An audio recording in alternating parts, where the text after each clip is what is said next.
Hi y'all, this is James with D Heart Reptile Design, and I wanted to do a kind of a informational video, a little educational video where we had a experience with our last clutch. It came from a Mojave. I'll pull her out and show her to you right now. She's doing well. She's a little feisty, but she's doing really well. You could see that she's healthy, she's happy. She looks beautiful. She's starting to put weight back on, and guess what? She's alive. I wanted to explain what happened with her. So she had a large clutch. She's a very big producer, and she laid 10 eggs, like boom, boom, boom, boom, and then she had 2 more left in her. I took the 10 eggs, put them out in the incubator because it was taking a long time for her to have those final few eggs.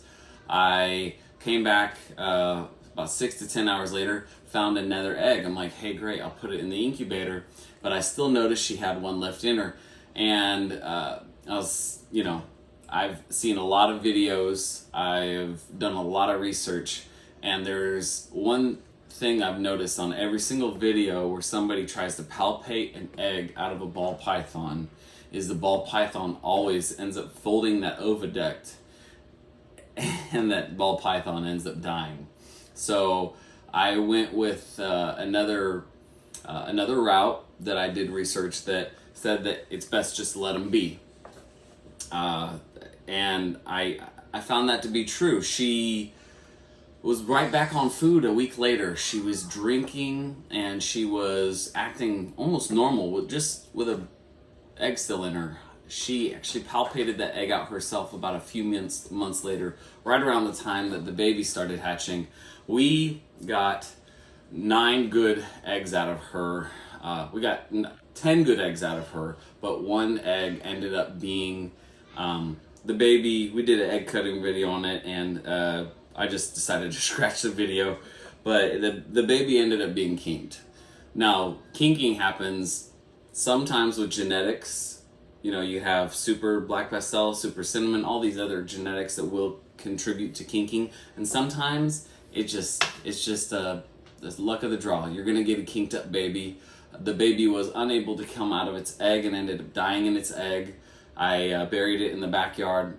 But after that, we did have 9 good eggs, good babies, I'm sorry. And I wanted to do kind of like a little, kind of introduce you guys to them. So we have several Super Mojaves. We ended up getting 3 Super Mojaves.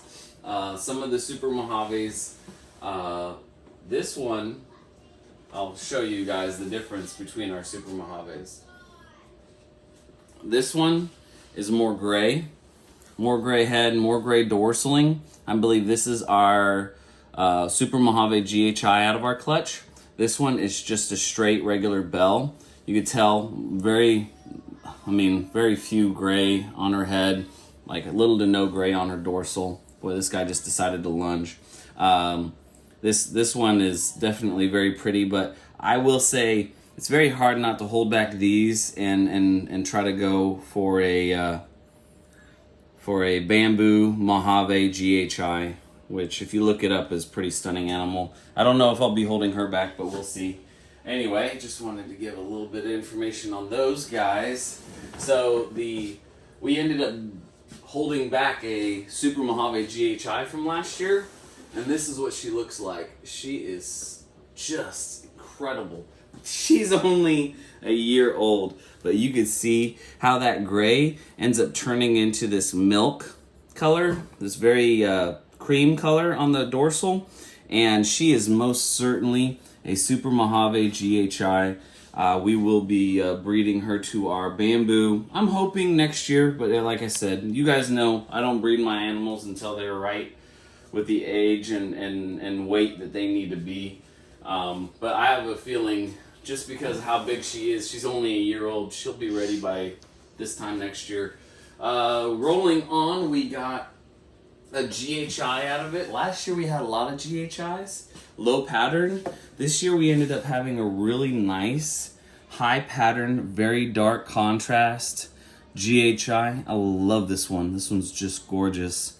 Definitely, whew, yeah, gotta have it is the terminology for a GHI, and if you like dark morphs, they are one of the best in my honest opinion.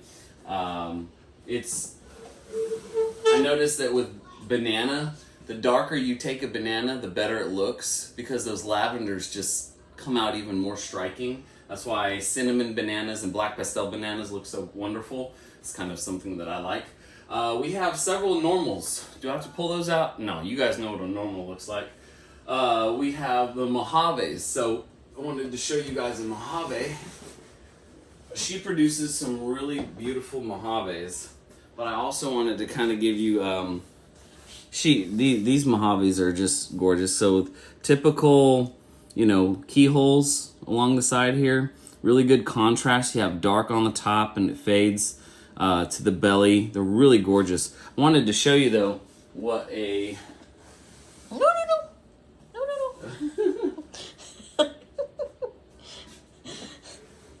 wanted to show you what a high blush Mojave looks like compared to a regular Mojave. This is a high blush Mojave.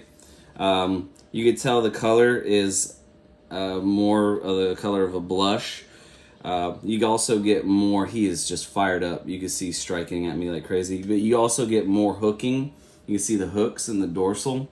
The hooking along the dorsal here. Whereas with a Mojave, you get just that patterned, pivot all the way down the spine. But I just wanted to show you. That's the one I ended up getting from my buddy.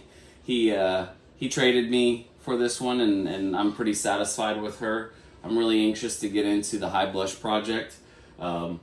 First produced by Freddie, so it's really going to be something cool that we can keep on continuing for our buddy Freddie that's no longer in the hobby.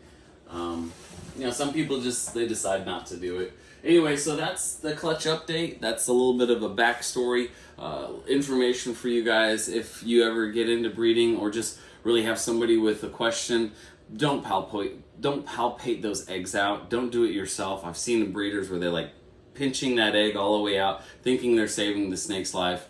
These snakes have been doing this longer than we've ever been alive, so they're still around.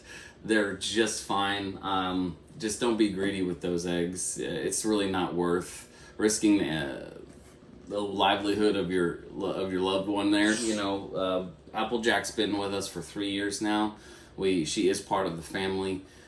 So we would just really hate to have something go wrong and to push her into giving us a baby that she probably would have been in the incubator and molded anyway. It's just it's not worth it for us. So this is James with D Heart Reptile Design.